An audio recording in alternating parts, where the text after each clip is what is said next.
Hi, students. How are you doing? Welcome to Naya Sim. Thank you so much for the support. Hope you all are doing great. So I came across this video where they were talking about how white people think that Black people have victim mentality. And I am asking, how do they have victim mentality? Because all their lives they've always been victims of your systemic racism and the rest of it.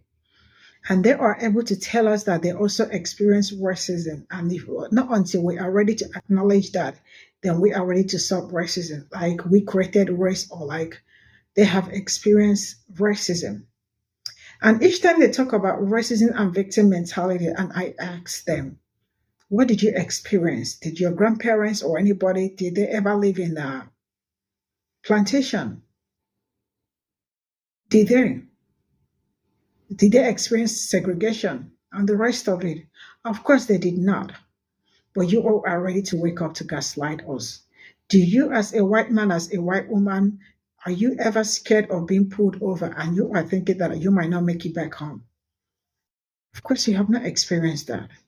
Have you ever knocked on somebody's door and you don't know if you are going to make it back home? And of course, you do not experience that. But you all want to tell us what racism is all about. And if you all keep saying that, then you all said that we have victim mentality, how come you all are really very scared of being the minorities? That also shows that you know what minority groups go through. Let's get into it. Back another 300 years, we are going to liberate our country. Did you ever think I would be standing here? It's a hell of a way to get elected. The only good thing about what they're doing is it's great for the guy that happens to be running against these idiots, okay? Trump finally said what he really wanted to say. Make America great again is going back 300 years. Y'all want to know what was going on 300 years ago? First, the American Revolutionary War. The United States got their independence. Great. The French and Indian War. Fucking horrible. The Revolutionary War lasted 5 years. 5 years for the freedom of America. Slavery was prevalent in the tobacco fields of Virginia, Maryland, and North Carolina, where slaves made up more than half of the population by 1776. God, we could have really took over this fucking country. Slavery also spread to the rice plantations in the South, where African Americans remained majority in the 20th century. Y'all think this man be rambling? He's not.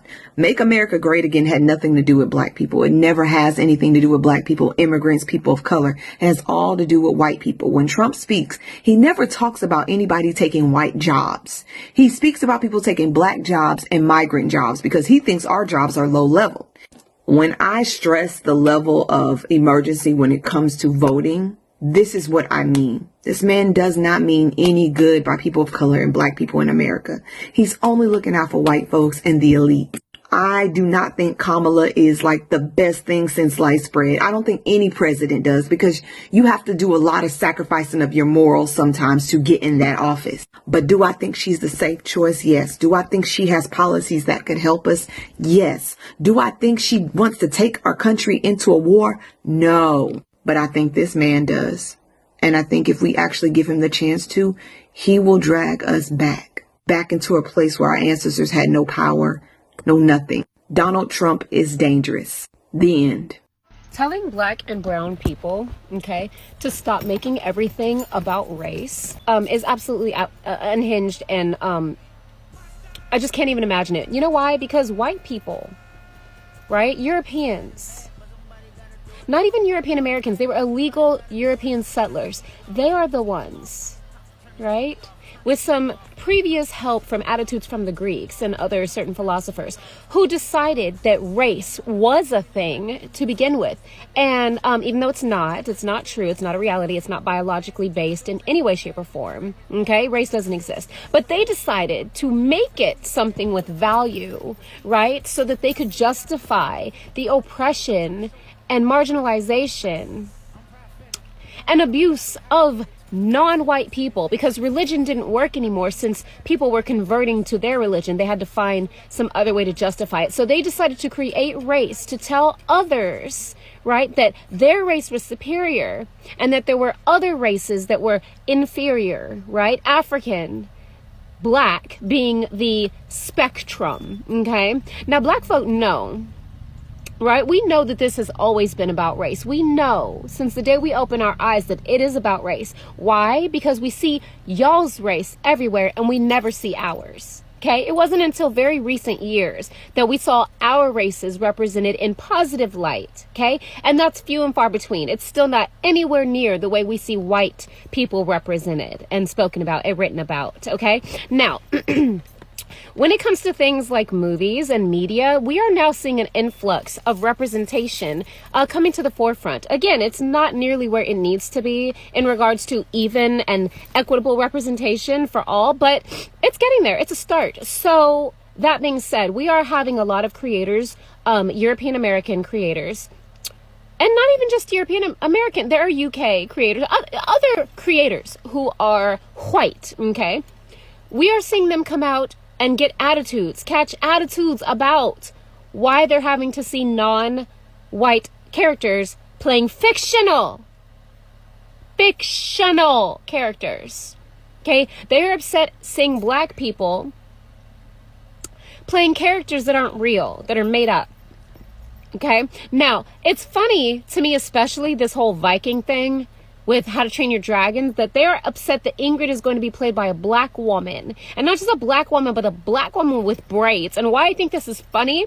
Multiple reasons. Because one, what happened to y'all saying that Vikings were the ones who created braids and that was the whole reason why you could wear box braids in the first fucking place? What happened? Is that not valid anymore? Second, when you are talking about, well, she's black and this is about Scandinavia and Vikings, let me tell you something. Viking is a job. Viking was an occupation.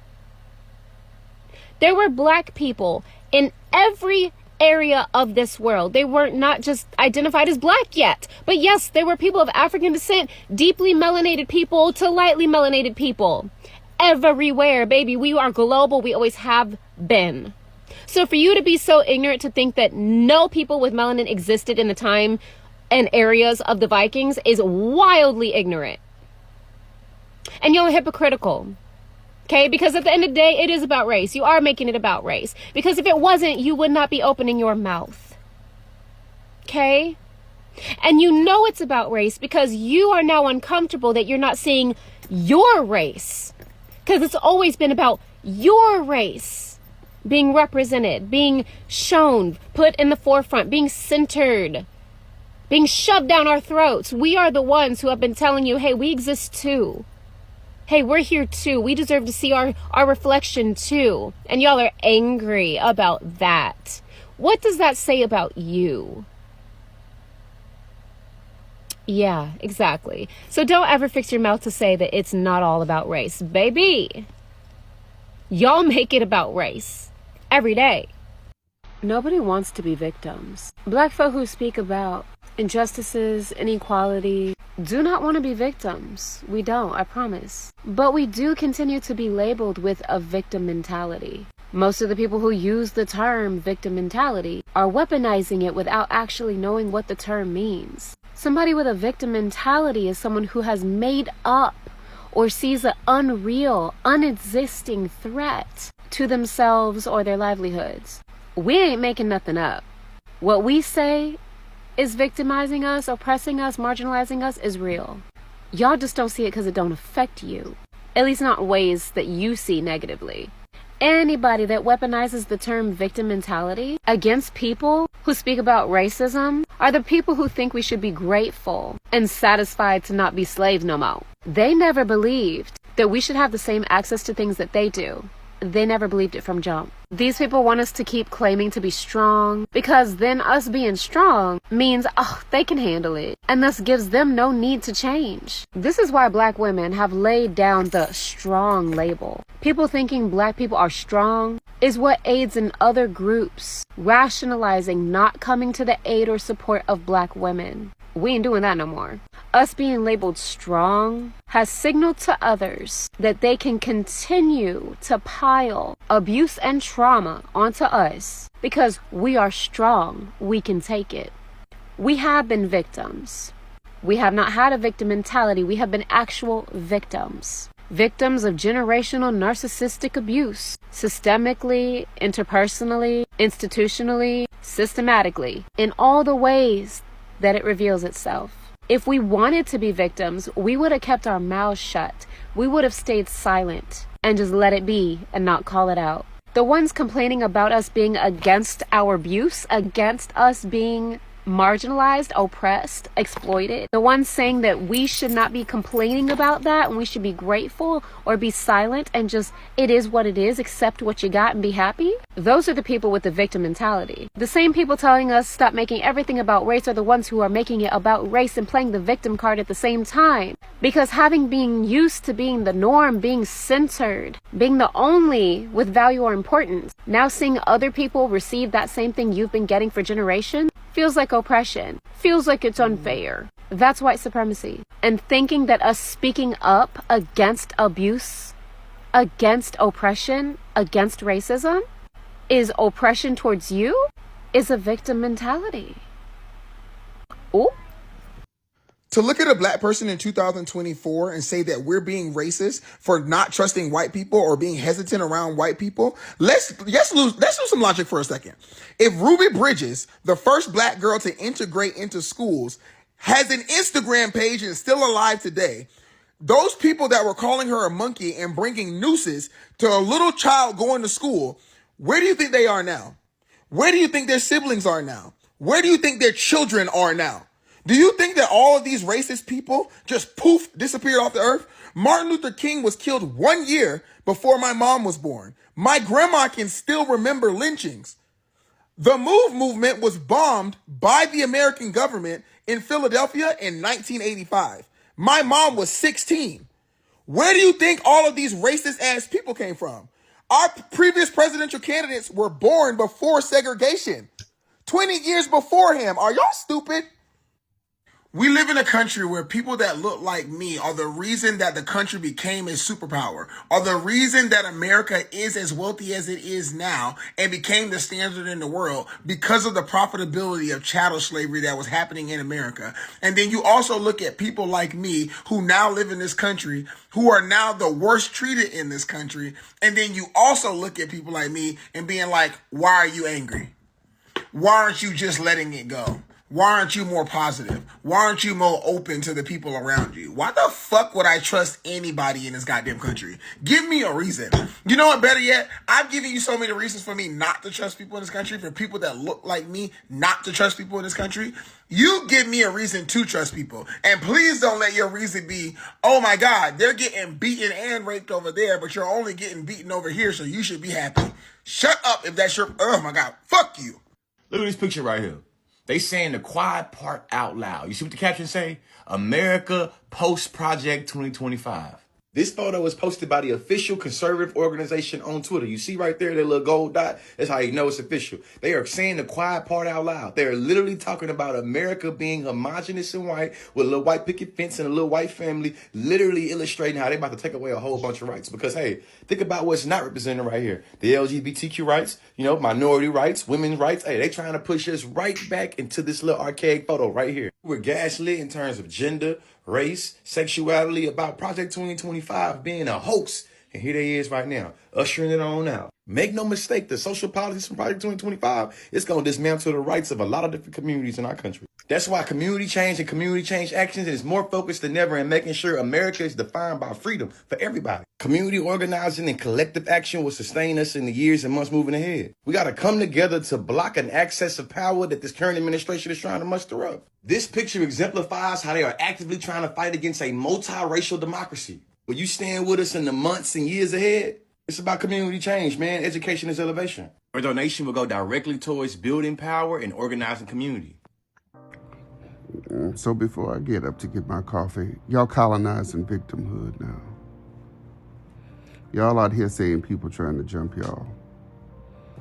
Acting like victims on one side and on the other side, same set of people. Acting like they didn't have anything to do with the election. But same set of people. Y'all got something in common. Y'all know who y'all are.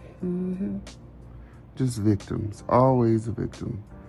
Trying to colonize being a victim. You didn't colonize people's land, you didn't colonize people's belongings, you done enslaved people, you done all kinds of stuff. And now, You a victim. You know, I really am disgusted by this violent rhetoric you all engage in. And moreover, some of you all, you know who you are exhausting to the point of disgust. Go have the day you deserve.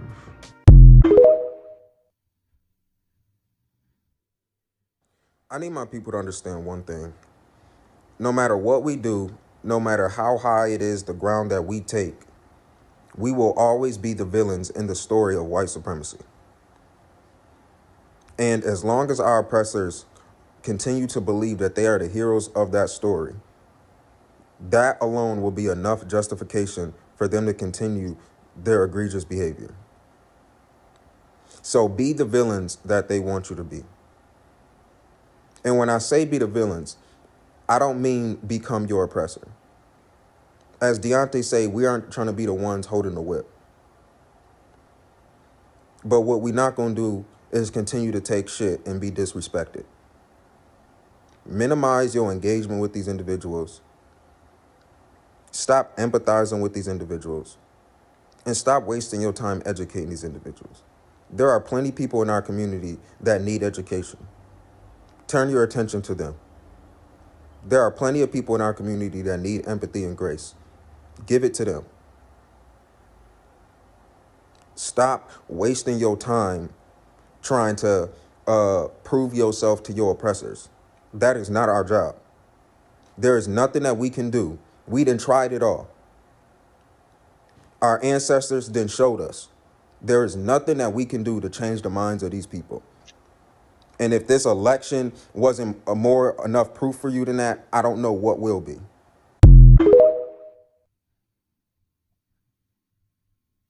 I just want to say that those of us who experience systemic oppression, injustice, discrimination, on the lines of race, particularly for the sake of this video, it's about race, those experiences are valid, right?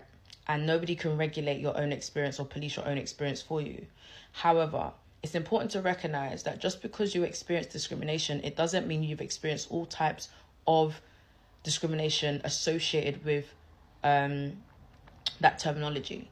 So if you are Black, for example, there's still a necessity to understand how racism affects other demographics.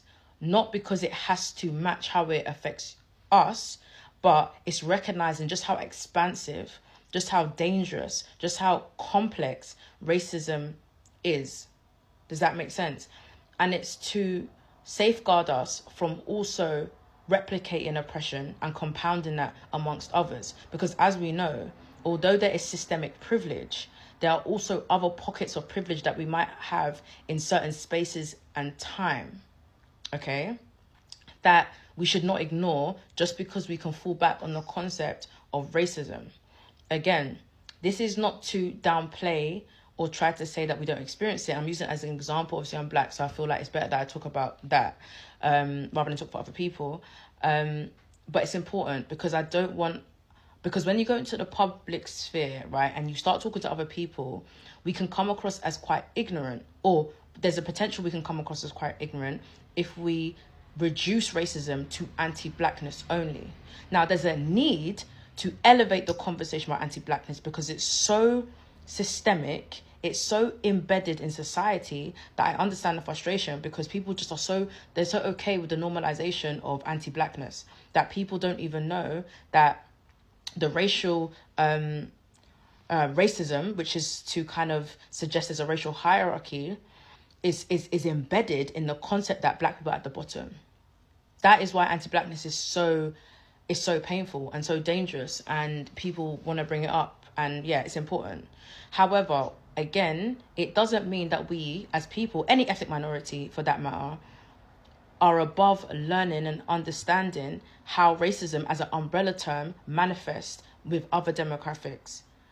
because it allows us to recognize that although we are experts in our own experiences, individual experiences, we're not even experts in our own collective experience. Because when you look at the other intersections, when you put gender, sexuality, geography, class, all these other things, we realize that actually we only see but a snippet of how racism manifests itself. Okay. And again, imagine that when it comes to things like Islamophobia, or other concepts of racialization that isn't as identical as anti-blackness. Does that make sense? So when we go into the public sphere, we have to remember that these are the different definitions and approaches and methods people are using to discuss a topic that we think is quite ironically black and white when it's really not. It's an ever-evolving term that technically no one can gatekeep, because it's only through collective agreement do these terms and definitions evolve and agree, right? The concept of race today is based on examples that we see today that updates the knowledge of what racism is. Just like 100 years ago, 200, 300 years ago, whether the word racism existed or not, the concepts of some sort of discrimination might have existed, but it was based on things that they see. Do you know what I'm saying? So it's also an ever evolving term, although the concept of it is the premise of it makes sense. So yeah, I just wanted to say that because I think it's just always important that we're open to remembering that we don't monopolize these terms. Although these terms have been associated with many of our experience for a long time and it seems quite simple, we don't want to go into the public sphere. And when I say public sphere, it's like the news, discourse, where you're engaging with other people who might have a different starting point or a different concept or approach and appear ignorant or appear to center ourselves, unless the conversation is about us, of course. And I say this again, us, I'm a black person, so I'm saying it like that, but this can apply to any demographic. If you know you have a certain experience of something and it doesn't exactly look the same on another demographic, it doesn't mean it's not racism, it doesn't mean it isn't whatever ism. It means that that's the extent to which this kind of discrimination and systemic injustice and violence can manifest itself. And it actually allows us to recognize that actually, what is the source of this? If the sources or the triggers or the factors that are maintaining this type of oppression or hierarchies can be identified, then it actually should empower us to look for solutions that dismantle that type of system to help the most amount of people. It doesn't even mean that when we dismantle that system, that all our oppression will be gone, because we can internalize certain oppressions that once you remove, for example, the concept of whiteness being at the top, there are still other layers and stratification of that hierarchy that will still need to be unlearned. Does that make sense? So yeah, it's a very long-winded way of saying it, but I do think it's important for us to take that moment, because I think in society right now, we're in a very important time, both with all the things that are going on around the world, and if you're in the UK, things that are going on in the UK, we don't want to be rushed into drawing conclusions about the state of society without really understanding the layers to it. And I don't think we're above learning. I don't think we're above, recognizing the fact there's always more things to update our knowledge. And I think most importantly, besides even trying to address the root cause of it, is also finding allyship. It's finding allyship and going, actually, if this same concept or people or demographic or agenda has the ability to create such systemic international oppression for this demographic, that when this other demographic is complaining about their experiences, it won't be beyond my thought that actually they probably do have an agenda, because I've seen it elsewhere. Does that make sense? So yeah, basically, let's not be ignorant in our experiences. Let's hold them dear. Let's know that we have a voice and we are valid in them. But it doesn't mean that just because you are identified as something, that now you understand the umbrella term of it. So that makes sense. We ain't fighting no more. Oh, we ain't marching no more. All of y'all are on your own. Don't you go calling our phones. Black women, we ain't marching no more. No, hallelujah. So this is all I got from this video. And right from the beginning to this very moment, we are still the victim. We are still, like they always say that we have victim mentalities, but we do not have victim mentalities. We've been victim from the beginning of history to this very moment. they are going to ask you to be positive. Like, why are you not being positive? Right? How do you want Black people to be positive, even seeing all you all are doing to Black people? Black people built America. I mean, their economy and everything that Black people played a major role when it comes to building that country, right? But you all can see in today's everything, a Black person do not even have say, because we've been fighting so hard to be seen, to be heard. Because when it comes to Black people, it is nothing. We don't want to hear you. You have nothing to say. Nothing is important.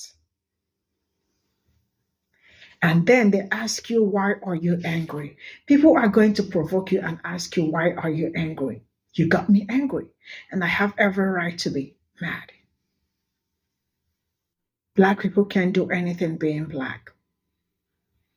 And then when you complain and tell them about their racism, they tell you that you have victim mentality. They tell you that you should be very lucky that you came over here, that you are in kind of a opportune, that you should shut up and utilize the opportunity that was given to you. It's gaslighting. Because if you all think that Black people, you all are treating Black people greatly, you all will not be scared of being treated like minority, because I heard this from you people. So why are you people scared of being treated like minority? Which means there is how you people treat minorities, including Black people, right? Black people can't go out white being Black. Black people can't drive white Black. Black people can't take a walk white Black. Because what? We do not deserve anything good. That's why as a Black person, you can't be in a neighborhood, because you will be harassed. Why are you here? Do you live here? Are you looking for somebody? How did you find yourself here? If you all have been very observant, you all definitely will know that America Project 2025 is to make it all white state. The picture consciously shared is a great example of it. And from the interviews that I have seen so far, why people were talking about the election and all that, they just want everybody to leave. So it will just be them. And how do you want to stay like all alone in a land that is not yours? How is that? They said, make America great, make America great. We are taking America back to 3,000 years or 300,000 years or when was it great for Black people? When was it great for people that look like me? And do you know the year you want to take it back to? You can imagine how many years ago that you want to take Black people back to.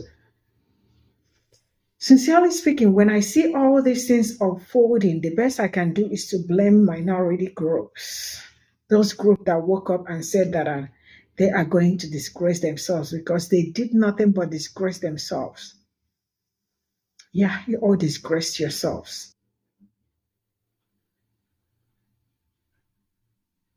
With everything unfolding and all that, the truth is that Black people are resistant to so many things, a whole lot. They are going to survive it. And I am scared about those people that cannot survive it. That's why sometimes when I see people trying to defend some certain things, I call them out on their BS, because that is what it is. If you all, for those that are out there trying to be grateful for the incoming administration, you all will hear it, because majority of you did not have knowledge of what you were voting into, because you all acted smart and eventually found out that you are not smart enough. It is really going to be tough. Absolutely very tough. And you all wake up to gaslight Black people. We have victim mentality when we've been victim all day, all year. And then you all come back to tell us that we have to acknowledge the fact that you all go through racism, because saying that you all do not experience it, it means that we are not ready to talk about it. Who want to talk about racism with you? What have you experienced? Did your parents or your grandparents, did they live in plantation? Did they live in Wall Street? Did they live in Rosewood? Did they ever pick cotton? Did they ever experience segregation? Did they? Have they ever been pulled over and they are so scared that they will never make it alive?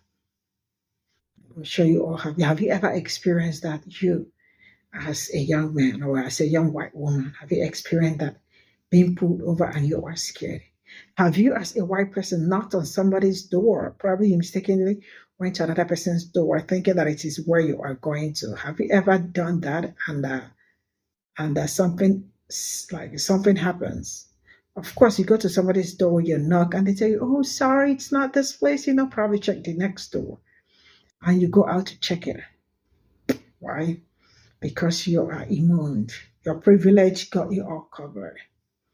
Have you ever been taking a walk and you are being pulled over by people or being chased down to know if you live here or maybe you were a criminal? You have not experienced that. Yet you want to teach us, you want to lecture us about racism. You want to tell us that you also experience racism. And I absolutely want to know, how do you experience it? Tell me what it looks like. Tell me what it feels like. Because you have not. See you all in my next video. Bye for now.